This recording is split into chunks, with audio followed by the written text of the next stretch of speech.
tidak bisa menghormati orang Kristen lagi. Mereka membakar Notre Dame. Orang-orang berjalan-jalan sambil membawa kaos bertuliskan Yesus itu gay dan TV. Mereka mengolok-olok agama Kristen di TV. Mereka mengejek Tuhanmu di depan wajahmu dan orang Kristen tidak mengatakan sepatah kata pun. Mereka meludahinya, lalu mengambil buluh itu dan memukulkannya ke kepalanya. Dan sesudah mereka mengolok-olok dia, mereka menanggalkan jubahnya dan mengenakan pakaiannya sendiri.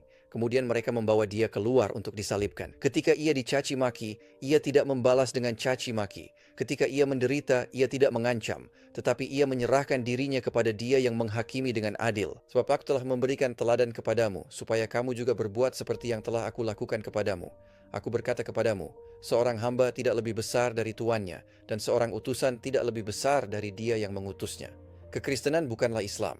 Kristus memberitahu kita untuk mengikutinya melalui penganiayaan dan bahwa kita akan menderita demi namanya. Yesus bukanlah Tuhan yang begitu tidak percaya diri, sehingga ia harus khawatir terhadap mereka yang membenci atau mengejeknya. Dan kita sebagai orang Kristen tidak dipanggil untuk menjadi pasukan preman yang melindungi citranya di depan umum. Kita dipanggil untuk mengasihi sesama seperti ia mengasihi kita. Sebab Allah tidak mengutus anaknya ke dalam dunia untuk menghakimi dunia, melainkan supaya dunia diselamatkan olehnya. Dunia ini dipenuhi dengan kebencian dan kesombongan, dan satu-satunya cara untuk menyelamatkannya bukanlah dengan kekerasan atau mengancam siapapun yang menantang Tuhan kita, melainkan dengan menunjukkan kasih-Nya kepada mereka. Kristus datang untuk menyelamatkan dunia, bukan memaksanya untuk tunduk. Ketika kita masih menjadi musuhnya, Kristus mati untuk kita, dan sekarang kita dipanggil untuk menunjukkan kasih yang persis sama, dan itulah yang akan membuat dunia menjadi tempat yang lebih baik.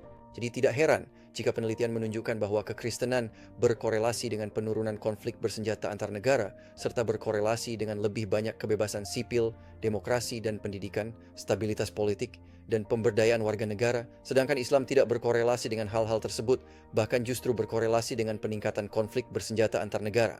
Yesus tahu bagaimana rasanya disakiti oleh agama, bagaimana rasanya menjadi yang paling hina di antara kita, dan bagaimana rasanya menderita sebagai salah satu dari kita.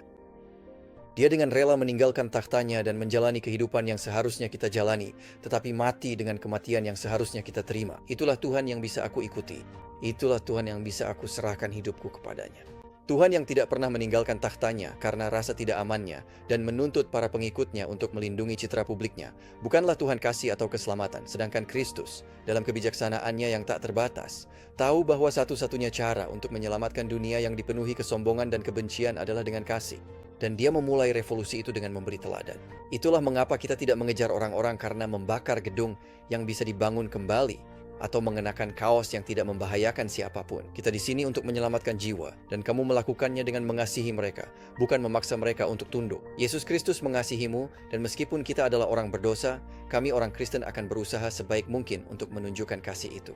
Tapi ingat, dia sudah menunjukkan kasih itu dengan sempurna ketika dia mati untukmu di kayu salib itu.